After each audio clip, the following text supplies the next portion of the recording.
తెలంగాణలో నిరుద్యోగ మార్చ్ మొదలు కాబోతుంది. నిరుద్యోగులంతా అధికారంలోకి తీసుకొచ్చినటువంటి కాంగ్రెస్ పార్టీ మీద తిరుగుబాటు మొదలు పెట్టబోతున్నారు. దాదాపు 2.5 సంవత్సరాలు అవుతుంది కాంగ్రెస్ పార్టీ అధికారంలోకి వచ్చి. ఇచ్చిన హామీలు ఏమయ్యాయంటూ ఇక అధికారంలోకి తీసుకొచ్చినటువంటి నిరుద్యోగులే ప్రశ్నిస్తున్నారు. జాబ్ క్యాలెండరు, 2 లక్షల ఉద్యోగాలు, నిరుద్యోగ వృత్తి ఎక్కడికి పోయింది, ఎప్పుడు వస్తుందంటూ ప్రశ్నల వర్షం కురిపిస్తున్నారు. ఇక రేపటి నుంచి వరుసగా ఒక వారం రోజుల పాటు నిరుద్యోగ మార్చికి సిద్ధమవుతున్నారు. ఒక్కో రోజు ఒక్కో కార్యక్రమంతో ప్రభుత్వం మీద మరి వ్యతిరేకతను చూపించే ప్రయత్నం, ప్రభుత్వం ముందు నిరసన తెలియజేసే ప్రయత్నం నిరుద్యోగులు చేస్తున్నారు. జరగబోయేటువంటి అసెంబ్లీ బడ్జెట్ సమావేశాల ముందు ఇక అసెంబ్లీ ముట్టడికి మంత్రులు ఎమ్మెల్యేల కాన్వాయిల అడ్డుకునేందుకు నిరుద్యోగులు ప్రయత్నం చేస్తున్నట్టు తెలుస్తోంది. రైట్ నా ఒకసారి ఇదే అంశం మీద డిస్కషన్ చేసే ప్రయత్నం చేద్దాం. నిరుద్యోగ జేసీ నాయకులు ప్రస్తుతం మనతో పాటు ఉన్నారు. ఉస్మానియా యూనివర్సిటీ అనగానే మనకు ఉద్యమాలు గుర్తొస్తుంటాయి. తెలంగాణ ఉద్యమ మూవ్మెంట్ కావచ్చు, అక్కడ అమరులైనటువంటి విద్యార్థి నాయకులు కావచ్చు, ఈ సంఘటనలు గుర్తు వస్తుంటాయి. గత కొన్ని రోజుల నుంచి నిరుద్యోగ పక్షాన కొట్లాడుతున్నటువంటి నిరుద్యోగులు జనార్దన్ ప్రస్తుతం మనతో పాటు జాయిన్ అవుతా ఉన్నారు. అదేవిధంగా ఇంద్రనాయక్ ఇద్దరు జాయిన్ అవుతున్నారు. ఇద్దరితో పాటు మరింత మంది నిరుద్యోగులు వాళ్ళ ఆవేదనను వెళ్ళగక్కేందుకు, వాళ్ళ డిమాండ్స్ను ప్రభుత్వానికి తెలియజేసేందుకు తొలి వెలుగుతో జాయిన్ అవుతున్నారు. వెల్కమ్ టు తొలి వెలుగు ఇంద్రనాయక్ అండ్ జనార్దన్. ఏంటి ప్రధానమైనటువంటి పత్రికల్లో కొంత చర్చ జరుగుతున్నది, సోషల్ మీడియాలో చర్చ జరుగుతున్నది. రేపటి నుంచి నిరుద్యోగులు తమ వాయిస్ను వినిపించబోతున్నారు, తమ కళాన్ని వినిపించబోతున్నారు, ప్రభుత్వాన్ని నిలదీయబోతున్నారు, ఒక చర్చ జరుగుతుంది. ఏమేం ప్లాన్ చేశారు రేపటి నుంచి మీరు? ముఖ్యంగా నేననగా జనార్దన్ అన్న ఇంకందరం కూడా కాంగ్రెస్ పార్టీ రావాలని, కాంగ్రెస్ పార్టీ వస్తే మాకు 2 లక్షల ఉద్యోగాలు వస్తాయని, జాబ్ క్యాలెండర్ వస్తాయని, మెగా డిఎస్సి వస్తాయని ఆ రోజు ఆదిలాబాద్ టు ఖమ్మం బస్ యాత్రలు చేసినాం. ఇవాళ ప్రభుత్వం 2 సంవత్సరాలు దాటినా కూడా ఒక్క నోటిఫికేషన్ ఇవ్వలేదు. గత ప్రభుత్వం ఇచ్చిన నోటిఫికేషన్లను వీళ్ళు నియామక పత్రాలు ఇచ్చుకుంటూ పోతూ మేము ఇచ్చినామని చెప్పుకుంటూ ఇలా మమ్మల్ని మోసం చేసే ప్రయత్నం చేస్తున్నారు. ఇలా అన్ని హామీలు కూడా తుంగలో తొక్కి మా మీదనే కేసులు పెట్టే ప్రయత్నం చేస్తున్నారు. ఆ రోజు కాంగ్రెస్ పార్టీ రావాలని కాళ్లకు బల్పాలు కట్టుకుని కాంగ్రెస్ పార్టీ కోసం మేము వ్యక్తులం. ఇవాళ మేము ఏమడుతున్నాం, మీరు ఎన్నికల మేనిఫెస్టోలో ఆ రోజు దుద్దిళ్ల శ్రీధర్ బాబు గారు ఏమెట్టారు? 2 లక్షల ఉద్యోగాలు ఇస్తాము, మెగా డిఎస్సి ఇస్తాము, జాబ్ క్యాలెండర్ ఇస్తాము. జాబ్ క్యాలెండర్ ఏ రోజు ఎగ్జామ్ ఉంటది, ఏ రోజు రిజల్ట్ ఉంటుంది, ప్రతిదీ కూడా మీరు పెడతా అని చెప్పి మమ్మల్ని మోసం చేసిర్రు. ఇవాళ మేము మాట్లాడుతుంటే మా మీద ఇలా కేసులు పెట్టే ప్రయత్నం చేస్తున్నారు. ఇవాళ మేము మిలియన్ మార్చ్ స్ఫూర్తిగా నిరుద్యోగుల మిలియన్ మార్చ్ పెట్టుకున్నాం. ఎందుకంటే మీరు గత కొన్ని నెలల క్రితం కూడా మీకు 20,000 ఉద్యోగాలు భర్తీ చేస్తామని చెప్పేసి ఒక రేవంత్ రెడ్డి గారు ఒక మన ఓయూకి వచ్చిన వేదికగా మాట్లాడడం జరిగింది. ఇప్పుడు దాకా నోటిఫికేషన్స్ లేవు. ఏదో విధంగా మమ్మల్ని మభ్యపెట్టే ప్రయత్నం చేస్తున్నారు. ఇలా పోలీస్ విషయానికి వస్తే ఇలా జియో 46 విద్యార్థులు ఆ రోజు కాంగ్రెస్ ప్రభుత్వం రావాలని ఊరు వెళ్ళి తండాల గ్రామాలలో గూడాలలో వెళ్ళి ఈసారి కాంగ్రెస్ పార్టీకి ఓటేస్తే మాకు ఉద్యోగాలు వస్తాయి, మీరు పెన్షన్లకు ఆశపడకండి, మీరు పెన్షన్లకు చూడకండి, మీ విద్యార్థుల నిరుద్యోగుల భవిష్యత్తును చూడమని చెప్పేసి ఆ రోజు పోలీస్ మిత్రులు కూడా ఊళ్ళల్లో, గ్రామాలలో, పంచాయతీలలో కూడా వాళ్ళు ప్రచారం చేశారు. ఇవాళ ఒక్క నోటిఫికేషన్ లేదు. జియో 46 ఏమైంది? ఇలా జియో 46 గురించి ఎందుకు మాట్లాడతలేరు? జియో 46 మీద ఇలా కమిటీ వేసిర్రు, దామోదర్ రాజనరసింహ కమిటీ. ఆ కమిటీ ఏమైంది? ఆ రోజు అధికారంలో వస్తే మేము రాగానే మొదటి సంతకం జియో 46 పెడతా అని చెప్పిన కోమటిరెడ్డి వెంకరెడ్డి గారు మాట్లాడతలేరు, రాజగోపాల్ గారు మాట్లాడతలేరు, ఇవాళ దుద్దిల శ్రీధర్బాబు గారు మాట్లాడతలేరు. మా కోసం మా వెనుక ఉండి మమ్మల్ని మోసం చేసి ఇలా పదులు పొందిన బల్మూరి వెంకట్ గారు మాట్లాడతలేరు, కోదండ రామ్ సార్ గారు మాట్లాడతలేరు, ఇలా ఆకునూరు మురళి సార్ గారు మాట్లాడుతుంది. సిగ్గుందా సార్ మీకేమన్నా? మీరు అన్నం తింటురా, గడ్డి తింటురా? ఆ రోజు అచ్చంపేటలో మీరు కలిసినప్పుడు మాకు ఏం చెప్పారు, ఏం హామీ ఇచ్చారు? మేము బస్ యాత్రలకు వస్తుంటే మీరు కూడా ఒక బస్సులో వచ్చి నిరుద్యోగులందరూ కూడా కదలిరండి, మీకు జాబ్ కార్డు ఇచ్చే బాధ్యత మాదని చెప్పేసి ఆ రోజు మాట్లాడిన మీరు నిన్న ఒక వీడియోలో ఏం మాట్లాడారు? మీరు నాకు జాబ్ కార్డుకి సంబంధం ఏందని మాట్లాడతారా? మీరు మీకోసం, మీకు అధికారం రావడం కోసం, మీ పదవులు రావడం కోసం ఆ రోజు మమ్మల్ని వాడుకున్నారు. ఇవాళ మీరేం మాట్లాడుతున్నారు? టెక్నికల్ ఇష్యూ ఉన్నట్టుంది, కొంత ఇంద్రాది ఇష్యూ కనబడుతుంది. ఝాన్సీ కూడా జాయిన్ అయింది. ఝాన్సీ ఏం చెప్తారు తల్లి? మీరు కూడా చాలా నుంచి ఫైట్ చేస్తా ఉన్నారు. ఈ 1 వీక్ మీదనే రాష్ట్ర ప్రభుత్వము ఇటు ఇంటెలిజెన్స్, పోలీసులు ఫోకస్ పెట్టారు. గతంలో నిరుద్యోగులు బయటకు వస్తే అరెస్ట్ చేసినటువంటి సందర్భాలు ఉన్నాయి. బట్ మీరు ఇప్పుడు బహిరంగంగానే ప్రకటనలు చేసి మరి నిరసన తెలియజేయడానికి ముట్టడులకు సిద్ధమవుతా ఉన్నారు. సో ఏం ఎక్స్పెక్ట్ చేస్తున్నారు? రాష్ట్ర ప్రభుత్వం శాంతియుతంగా మిమ్మల్ని నిరసన తెలియజేసుకోవడానికి అవకాశం ఇస్తుంది అనిపిస్తుందా?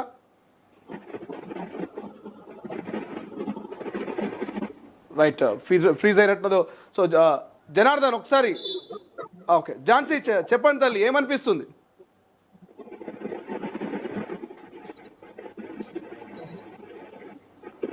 రైట్, మైక్ కొంత డిస్టర్బెన్స్గా ఆఫ్లో ఉన్నట్టుంది, ఒక్కసారి ఆడియో చెక్ చేయండి.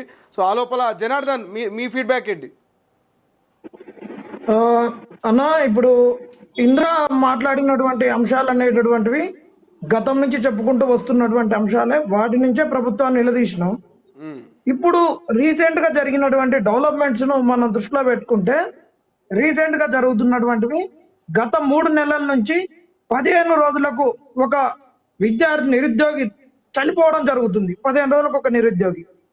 దీనికి కారణాలు ఏంటి అనేది ప్రభుత్వం అసలు విశ్లేషించుకోవడం లేదు.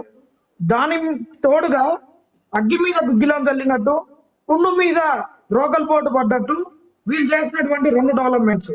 ఒకటి ఏంటంటే, ఇప్పటికే ఉద్యోగాలు లేవు, ఉద్యోగాలు నింపు, ఖాళీలు ఉన్నాయని చెప్తుంటే ఈయన ప్రైవేటు దిశగా తీసుకుపోవడానికి ఆకునూరు మురళి గారు ఇచ్చినటువంటి ఒక రిపోర్టు. దాంతో పాటు ఇంకొకటి, డిగ్రీ కాలేజీలలో లెక్చరర్స్ నింపడానికి తీసుకొచ్చినటువంటి ఒక నిబంధనలు. 3వ అంశం ఏంటంటే, రేవంత్ రెడ్డి గారు చేస్తున్నటువంటి వ్యాఖ్యలు. ఈ 3 అంశాల గురించి ఇప్పుడు ఒక 2 నిమిషాలలో చెప్తా.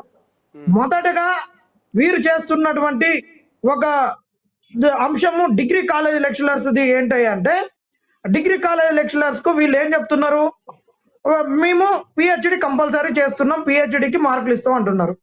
ఇదే నిన్నగాక మొన్న ఒక 4-5 రోజుల కిందట యూజీసీ అంటే ఇప్పుడు ఉన్నటువంటి మన పాలక మండలి యూనివర్సిటీలకు నింపేటటువంటి జాతీయ స్థాయిలో ఉండేటటువంటి రెగ్యులేటింగ్ అథారిటీ ఏం చెప్తుందంటే, పిహెచ్డి అవసరం లేదు, నెట్ ఉన్నా సెట్ ఉన్నా వీళ్ళకు ఎలిజిబిలిటీ కాబట్టి ఎందుకు ఇది ఇస్తున్నాము అంటే, వీళ్ళ టాలెంట్ అనేటటువంటిది దెబ్బతింటది. పిహెచ్డి చేయలేకపోయినా ఈ 2 రాసి వాళ్ళు పిహెచ్డిలో జాయిన్ అయి సబ్మిట్ చేయలేకపోతే, రిక్రూట్మెంట్ వచ్చే నాటి పిహెచ్డి లేకపోతే ఇబ్బంది పడతారనే దాంతో ఇచ్చిర్రు. మరి అది ఇచ్చినాక వీళ్ళు డిఎల్ లో ఈ రోజు పిహెచ్డిని ఎందుకు మ్యాండేటరీ చేసి మార్కులు ఇస్తున్నారు? ఆ మార్కులు ఇవ్వడం వల్ల ఎవరికి, గతంలో కూడా ఒక అనుభవాన్ని చూసినాం. వీళ్ళు మెరిట్ తోటి మార్కులు ఇచ్చినప్పుడు కాంట్రాక్ట్ లెక్చరర్స్ గా రిక్రూట్ చేసుకున్నప్పుడు జేఎల్లో డిఎల్లో దొంగ మెమోలు తీసుకొచ్చి ఇచ్చిర్రు. ఎక్కడెక్కడి నుంచో ఆస్ట్రేలియాకి వెళ్ళి వేరే దేశాలకి వెళ్ళి తీసుకొచ్చిర్రు. తీరా వాడిని పరిశీలిస్తే వాడు ఆస్ట్రేలియా కాదు కదా, వాడు సొంత ఊరిని వదిలిపెట్టి మండలానికి కూడా పోని పరిస్థితి, వాడు విదేశాలకు వెళ్ళి సర్టిఫికేట్లు తీసుకొచ్చిండు. ఇందులోనే కాకుండా ఒక సివిల్ సప్లై దాంట్లో కూడా నిజామాబాద్ కు కలెక్టర్ గా చేసినటువంటి అనిల్ గారు తెలంగాణ వచ్చిన కొత్తలోనే ఒక డిగ్రీ, ఒక బీకామ్ పోస్టులకు, అకౌంటెంట్ పోస్టులకు డిగ్రీని క్వాలిఫికేషన్ గా పెడుతూ దాంతో పాటు పీజీ కూడా వెయిటేజ్ ఇచ్చినప్పుడు వాళ్ళ పీజీ మార్కుల్ని 90%, 95%, 99% విదేశాలకు వెళ్ళి తెచ్చుకున్నారు. ఇలాంటి అనుభవాలు ఉన్నాయి. మరి ఈ రోజు పిహెచ్డిని ఎందుకు మీరు మ్యాండేటరీ చేస్తూ మార్కులు ఇస్తున్నారని అడుగుతున్నాం. ఇంకొకటి, ఆకునూరు మురళి గారు మీరు ఎందుకు ఈ కమిషన్ రిపోర్ట్ ఇచ్చిర్రు? మీరు కమిషన్ రిపోర్ట్ ఇచ్చేటప్పుడు మీరు ఎవరెవరిని కలిసిర్రు? మీ టర్మ్స్ ఆఫ్ రిఫరెన్సెస్ ఏంటి? ఈ ముందు పెట్టిగా మీరు ఇప్పుడు ఒక సంస్కరణ తీసుకొచ్చేటప్పుడు అందులో ఉన్నటువంటి స్టేక్ హోల్డర్స్ కలవాలి, అందులో ఉన్నటువంటి నష్టపోయేటటువంటి వాళ్ళను కలవాలి. ఈడ ఎగ్జాంపుల్ ఒకటే చెప్తున్నాం. ఒక బీసీ కమిషన్ వేస్తున్నారు అనుకుందాం. బీసీ కమిషన్ వేసినప్పుడు బీసీ రిజర్వేషన్లు ఎందుకు అడుగుతున్నారు, బీసీలు ఎందుకు నష్టపోతున్నారు అనేటటువంటి బీసీలను కలవాలి. బీసీ రిజర్వేషన్ ఇస్తే ఒక కాన్స్టిట్యూషనల్ గా ఇబ్బంది, బీసీలకు రిజర్వేషన్ ఇవ్వద్దని ఒక వాదన వినిపిస్తున్నటువంటి వాళ్ళను కలవాలి. వీటి కాన్స్టిట్యూషన్ ప్రొవిజన్స్ ను ఇంప్లిమెంట్ చేయడానికి న్యాయవాదులను పెట్టుకొని కలవాలి. వీటన్నిటిని కలిసి ఒక రిపోర్ట్ ఇవ్వాలి. ఇక్కడ ఆకునూరు మురళి గారు ఇచ్చినటువంటి రిపోర్ట్ లో ఇక్కడ నష్టపోతున్నటువంటి విద్య వల్ల, ప్రైవేటీకరణ వల్ల నష్టపోతున్నటువంటి తల్లిదండ్రులను గాని, ఈ విద్యను ప్రైవేటీకరణ చేయొద్దని మొత్తుకుంటున్నటువంటి సంస్థలను గాని, ఎంఈఎఫ్ లాంటి ఫౌండేషన్ వాళ్ళని గాని, మేధావుల్ని గాని కలిసిర్రా? మరి ప్రైవేటు విద్యా సంస్థల్ని ఇందులో ఇంక్లూడ్ చేసిర్రా? వాళ్ళని కలిసిర్రా? వాళ్ళు ఏం చెప్తారు అనేటటువంటిది. మరీ ముఖ్యంగా ఉపాధ్యాయ సంఘాలను కూడా కలిసిర్రా? ఇక్కడ ఉపాధ్యాయ సంఘాలను మరి విలన్ గా చూపించేటటువంటి కార్యక్రమం చేసిర్రు. ఉపాధ్యాయులు నిజంగా కొంతమంది పనిచేయడం లేదు, అది వాస్తవమే. కానీ నేను చాలా జిల్లాలలో తిరిగినా ఇలా 2 ఉంటారు. అది మిడిల్ స్కూల్లో 1 to 5th క్లాస్ లో 2 ఉంటారు. ఒకళ్ళు మండల ఆఫీసు పోవాలి, ఒక రోజు డిఓ ఆఫీసు పోవాలి, ఒక రోజు వాళ్ళకు మిడ్ డే మీల్స్ గురించి అటెండెన్స్ ఇవ్వడానికి పోవాలి, ఒక్కళ్ళే ఉండి స్కూల్ మొత్తం నడపాలి. ఇలాంటివి వాళ్ళ ఉపాధ్యాయులు పెట్టి మీరు ఏమన్నా చేసిర్రా? ఇంకొకటి, ఇందులో మీరు మొత్తం ప్రైవేటీకరణ చేస్తామంటున్నారు, పర్ఫార్మెన్స్ బేస్డ్ లో ఇస్తా అంటున్నారు. పర్ఫార్మెన్స్ బేస్డ్ లో ఇస్తే మరి వాళ్ళు ఈ రోజు మెరిట్ లో ఉన్నటువంటి వాళ్ళు, వాళ్ళకు నారాయణ, శ్రీ చైతన్య కార్పొరేట్ సంస్థలు, ఆ విద్యా సంస్థలు అన్ని కూడా ఈ రోజు మెరిట్ ఉన్నటువంటి వాళ్ళని అనుకుంటున్నటువంటి వాళ్ళు అక్కడికి వెళ్ళిపోతే ఇక్కడ ఉన్నటువంటి పరిస్థితి ఏంది? తుమ్మితే ఊసిపోయారు, ముక్కలు ఎక్కడ ఉన్నప్పుడు పోతే పరిస్థితి ఏంది? ఇంకొక అంశం చెప్తున్నా, ఇది ఈ రెండు అంశాలు ఇవాళ ఎందుకు చెప్పాల్సి వస్తుందంటే, ఇవాళ విద్యా వ్యవస్థలో 23,000 ఉద్యోగాలు ఉన్నాయని ఆ రోజు చెప్పి ఊరికొక బడికి, ఊళ్ళో ఉన్న ఒక బడిలో ఒక పోస్టు నింపితే అయిపోతుంది అని చెప్పి ఈ రోజు ప్రైవేటీకరణ దిశగా పోతున్నారు. వీళ్ళు పోస్టులు ఇవ్వడం లేదు, డిగ్రీ కాలేజ్ పోస్టులు అమ్ముకుంటున్నారు. ఈ రెండింటితో పాటు మరి ముఖ్యంగా రేవంత్ రెడ్డి గారు ఎక్కడ పోయినా కానీ గ్రూప్ 1 గురించి ఆల్రెడీ కేసు అయిపోయింది సుప్రీంకోర్టులో. ఎస్ఎల్పీ కాకముందు సుప్రీంకోర్టులో కేసు అయిపోయిందని ఏ విధంగా చెప్తాడు రేవంత్ రెడ్డి గారు? అంటే జుడిషియర్ని వీళ్ళ చేతుల్లోకి తీసుకున్నారా? ఎగ్జిక్యూటివ్ చేతుల్లోకి జుడిషియర్ వెళ్ళిపోయిందా? మరి జుడిషియర్ ఎందుకు సీరియస్ అవ్వడం లేదు? మాలాంటి సామాన్యులు మాట్లాడినప్పుడు మా మీద contempt of the court case తీసుకుంటారు, కానీ రేవంత్ రెడ్డి మీద ఎందుకు తీసుకోవడం లేదు? అంటే జుడిషియర్ని ఏం చేసినావు, కేసుని ఏం చేసినావు? ఇవాళ ఒక ముఖ్యమంత్రి స్థాయి హోదాలో ఉండి ఒక గ్రూప్ 2 వాళ్ళు, గ్రూప్ 3 వాళ్ళు పాస్ అవుట్ అయిపోతుంటే, ట్రైనింగ్ అయిపోయి గ్రూప్ 1 వాళ్ళు అయిపోతుంటే నువ్వు పోతావు అక్కడికి? ఏ హోదాలో పోయినాను? ఇంతవరకు ఏసీఎం అన్న పోయినా పోయి ఆ విధంగా మాట్లాడిందా? ఈ 3 అంశాల నుంచి నిరుద్యోగులు ఏం నిర్ణయానికి వచ్చిందంటే, రేవంత్ రెడ్డి ఉద్యోగాలు ఇయ్యాడు, మొత్తం ప్రైవేటీకరణ చేస్తాడు, ఈ 2 లక్షల ఉద్యోగాల ఊసు లేదు, ఇప్పటికి 20,000 మంది ఈ మధ్య కాలంలో రిటైర్డ్ అయ్యారు, వాళ్ళ గురించి లేదు. నిన్నగాక మొన్న చేసినటువంటి ప్రకటన ఏంటి? రిటైర్డ్ అయిన వాళ్ళకు ఒక్క నెల 1,000 కోట్లు ఇవ్వాలి, మా కాడింటి పైసలు ఉన్నట్లేవు అని చెప్పిండు. అంటే ఉద్యోగాలు ఇవ్వడం అనేది తెలిసింది. బడ్జెట్ సెషన్ ముందు వచ్చేటప్పుడు మాకు కావాల్సినటువంటి కొత్త ఉద్యోగాలకు కావాల్సినటువంటి బడ్జెట్ ప్రపోజల్స్ పెడతాం అనేటటువంటిది కూడా లేదు. దీని వల్ల నిరుద్యోగులు ఒక నైరాశ్యానికి లోనై మా వల్ల కాదు, ఇన్ని రోజులు అనవసరంగా మేము చదివినాం, మేము తీర వేరే పనులు చేసుకొని పోదామని ఈ ప్రభుత్వ ఉద్యోగాల పైన నమ్మకం లేదని పోతుంటే, కాంగ్రెస్ వాళ్ళు ఇందిరా చెప్పినట్టు రారి మేము ఉద్యోగాలు ఇస్తామని జాబ్ క్యాలెండర్లను పెట్టి ఈ రోజు మమ్మల్ని మోసం చేసి ఎక్కడికి పోయేటటువంటి పరిస్థితి లేదు. ఇలా ప్రైవేట్లలో కూడా ఉద్యోగాలు లేదు, వచ్చింది మీ సస్తం అని చెప్పేసి మాకు సావేశరణ్యమని వస్తున్నారు. దీనికి బాధ్యత ఎవరని మేము అడుగుతున్నాం. వీటన్నిటి నుంచి నిరుద్యోగాన్ని కాపాడుకోవడానికే, ప్రభుత్వాన్ని మెడలోంచి ఉద్యోగాలు తెచ్చుకోవడానికే, బడ్జెట్ ప్రొవిజన్ పెట్టుకోవడానికే ఈ రోజు మేము ప్రభుత్వాన్ని నిలదీయడానికి కార్యక్రమాలు చేస్తున్నాం అన్నా. రైట్, ఒక్కసారి ఝాన్సీతో మాట్లాడే ప్రయత్నం చేద్దాం. తల్లి ఝాన్సీ, ఏం చెప్తారు? సో ఈ మిలియన్ మార్చ్ను తలపించేలా నిరుద్యోగ మార్చ్ ఉండబోతున్నట్టుగా చెప్తా ఉన్నారు, ఇంద్ర చెప్తా ఉన్నారు, జనార్దన్ చెప్తా ఉన్నారు. సో ఏంటి, ఇంటెలిజెన్స్ చాలా కీలకంగా వ్యవహరిస్తుంది, పోలీసులు కూడా ఎక్కడికక్కడ అరెస్ట్ చేసేటువంటి ఛాన్స్ ఉన్నది. సో ఎట్లా ఎదుర్కొంటారు, ఎట్లా మీ నిరసన తెలియజేస్తారు? పోలీసు వాళ్ళు ఈ రోజు కాంగ్రెస్ పార్టీకి తొత్తులై వ్యవహరిస్తున్నారన్న. ఎందుకంటే మేము మా కడుపుకోత, మాకు జరిగిన అన్యాయాన్ని మేము ప్రశ్నిస్తానికి ముందుకు పోతుంటే ఎన్ని రకాలుగా ప్రభుత్వం పోలీసు వాళ్ళ చేత మమ్మల్ని అణిచివేస్తుంది. మా ఉద్యమాన్ని కానీ, మేము చేసేటువంటి కార్యక్రమాలు కానీ. పోలీస్ వాళ్ళకు కూడా మేము ఒకటి తెలియజేస్తున్నాము, దయచేసి మీరు మమ్మల్ని సహకరించండి, మేము మిమ్మల్ని ఏమి ఇబ్బంది పెడతలేము, మాకు పొట్ట కోసం మాకు అడుగు మంట అవుతుంది కాబట్టే మేము ఈ రోజు ఇట్లాంటి ప్రోగ్రామ్స్ తీసుకుంటున్నాం. అండ్ రేవంత్ రెడ్డి గారు ఒక మాట అన్నారన్న రీసెంట్ గా, ఏమన్నారంటే ఒకవేళ రాహుల్ గాంధీ ఫ్యామిలీ కానీ ఆర్థిక పరిస్థితి బాగలేకుంటే ప్రతి ఒక్క కాంగ్రెస్ పార్టీ కార్యకర్త, నేను అందరం కలిసి మేము వాళ్ళకి ఆర్థికంగా సహాయం చేస్తాము అని.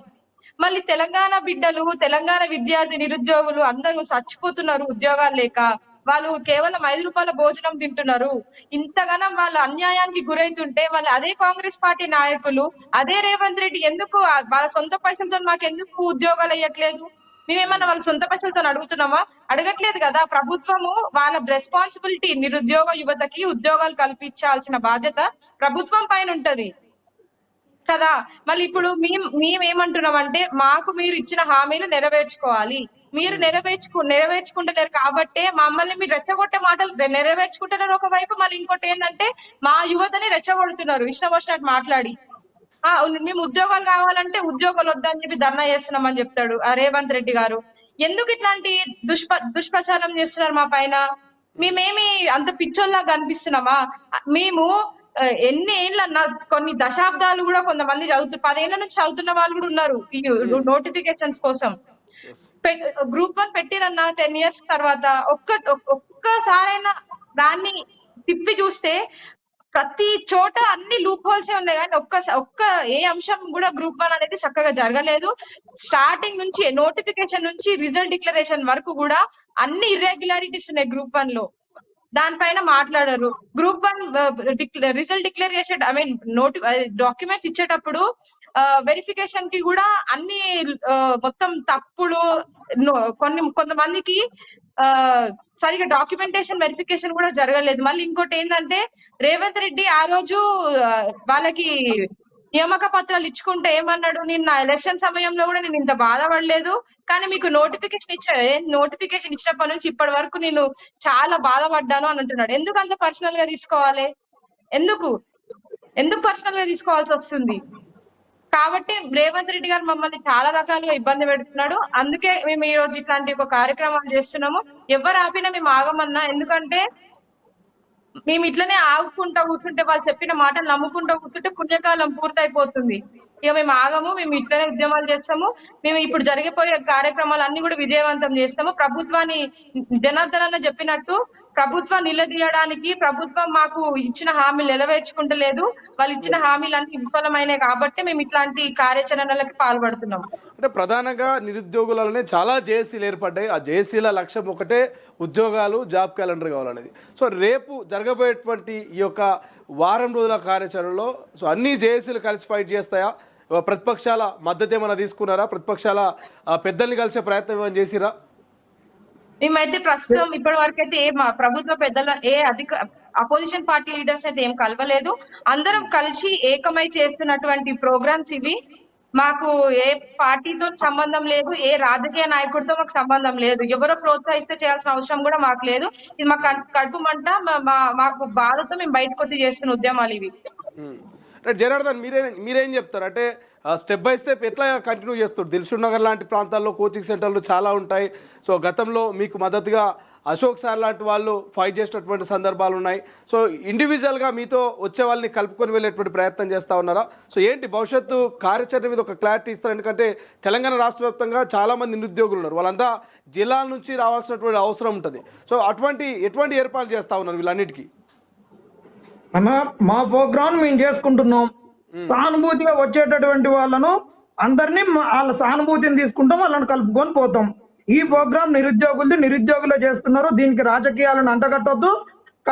ఏ స్థాయిలోనైతే ఎప్పుడైతే ప్రతిపక్షాల యొక్క పాత్ర అవసరం ఉంటుందో ఆ స్థాయిలో ప్రతిపక్షాలను తీసుకొస్తాం. ప్రతిపక్షాలతోటి కూడా పోరాటం చేపిస్తాం. ఎందుకంటే రాష్ట్రంలో అధికార పక్షానికంటే కూడా ప్రతిపక్షమే ఎక్కువ బాధ్యతాయుతంగా ప్రవర్తించాలి. ప్రతిపక్షం బాధ్యత వహించినప్పుడు అప్పుడు ప్రభుత్వం అనేటటువంటిది తన నిర్వీర్యంగా ఈ ప్రజలను చేస్తుంది. అప్పుడు ఎట్లా మారుద్దంటే, పిల్లి పిరికిదైతే ఎలక ఎగసకాలు చేసినట్టు ప్రతిపక్షం గనక ఒక నిర్లజ్జగా ఒక నిబద్ధతతోటి ఉంటే ఈ ప్రభుత్వం దారమ్మడి పోయేటను కూడా వాడిని తల మీద కొట్టేసి పోరా అని చెప్తారు. అలాంటి ఒక దౌర్భాగ్యమైన స్థితికి ప్రజాస్వామ్యం పోతుంది. కాబట్టి బాధ్యతాయుతంగా ప్రతిపక్షాలను తీసుకొచ్చేటప్పుడు తీసుకొస్తాం. అది రాజకీయం అనుకో, ఇంకేదన్నా అనుకో, ఏదన్నా కావచ్చు. ప్రజాస్వామ్యాన్ని ప్రతిసారి మాట్లాడుతున్నావు కాబట్టి ప్రజాస్వామ్యంలో ప్రతిపక్ష పాత్ర ఎంత ముఖ్యమో దాన్ని గుర్తెరుగురి కాంగ్రెస్ వాళ్ళు అని చెప్తున్నాం. క్యాలెండరు 2 లక్షల ఉద్యోగాలు, నిరుద్యోగ వృత్తి, మాకు ఇస్తామన్నటువంటి గ్యారంటీలు, హామీలను నెరవేర్చాల్సిందే. నెరవేర్చేంత వరకు ఖచ్చితంగా నిరుద్యోగ మార్చు ఇలాగే కంటిన్యూ అవుతుంది. ఖచ్చితంగా అసెంబ్లీ బడ్జెట్ సమావేశాలను కూడా అడ్డుకుంటామంటూ నిరుద్యోగులు చెప్తున్నటువంటి మాట. సో ఫైనల్గా ఏమైనా చెప్పదలుచుకున్నారా? తెలంగాణలో ఉన్నటువంటి నిరుద్యోగులకు కావచ్చు, ఈ రాష్ట్ర ప్రభుత్వానికి మీరేమైనా చెప్పదలుచుకున్నారా? ఇందిరా కావచ్చు, ఝాన్సీ కావచ్చు, జనార్దన్. తెలంగాణ నిరుద్యోగ యువతకి ఒకటే ఒక సందేశం ఏంటంటే, ఇప్పుడు కూడా మనం ఇంట్లో నుంచి బయటికి వచ్చి కొట్లాడకపోతే మనకి ఇంకా ఉద్యోగాలు రావు. వీళ్ళు ఇట్లనే కాలయాపన చేసుకుంటూ ఉంటారు. వచ్చే జనరల్ ఎలక్షన్స్ వరకు కూడా ఇదే కథ నడుస్తూ ఉంటది. మీరు ఖచ్చితంగా అందరూ ప్రతి జిల్లా నుంచి ప్రతి ఒక్కరు తరలి రావాలి. వస్తేనే ఇది విజయవంతం అవుతుంది. అప్పుడే మన ఉద్యోగాలు మనకు వస్తాయి.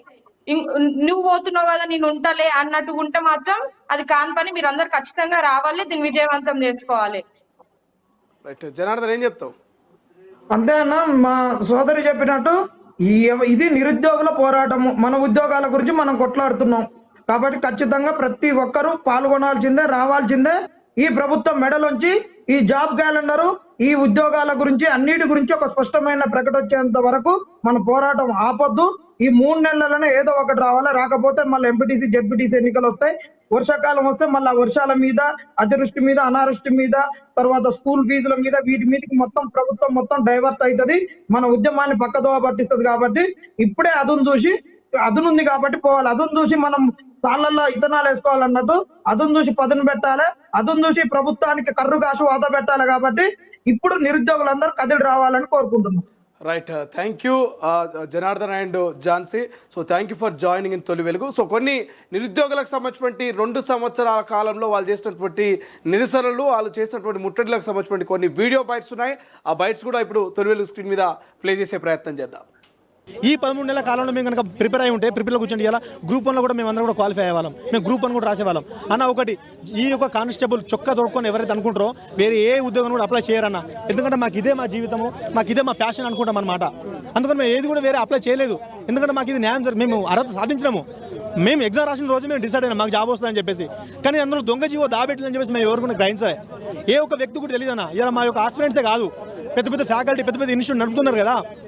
ఇప్పుడు రిజల్ట్ వస్తే ఇంకో 1 మంత్ అనగా కట్ ఆఫ్ చేస్తారు కదా. ఆ కట్ ఆఫ్ చేసి ఆ మహానుభావులు కూడా తెలియదు జియో నెంబర్ 46 ఉంది.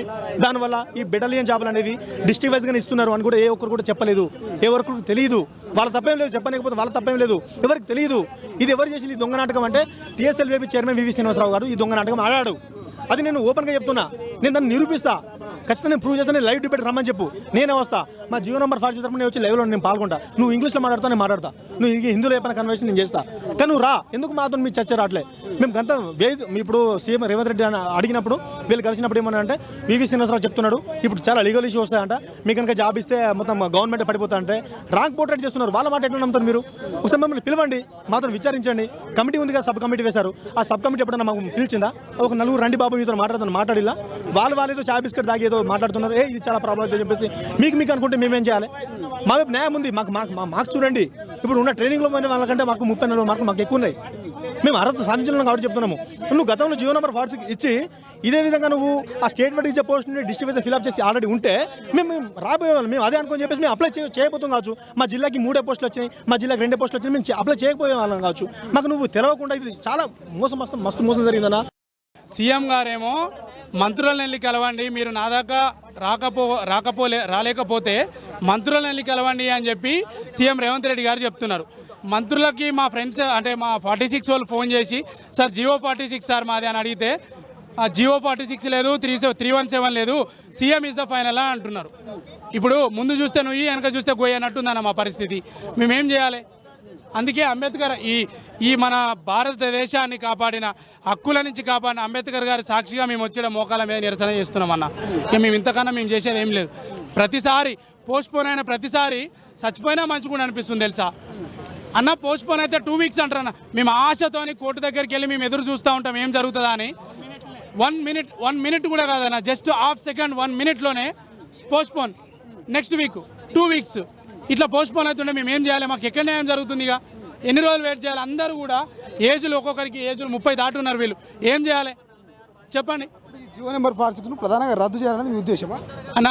జియోఎంఎస్ నెంబర్ 46 అనేది CD1 contiguous cadre 1 contiguous cadre 2 అని వీళ్ళు అప్లికేషన్లోనే ఫిల్ చేశారన్న.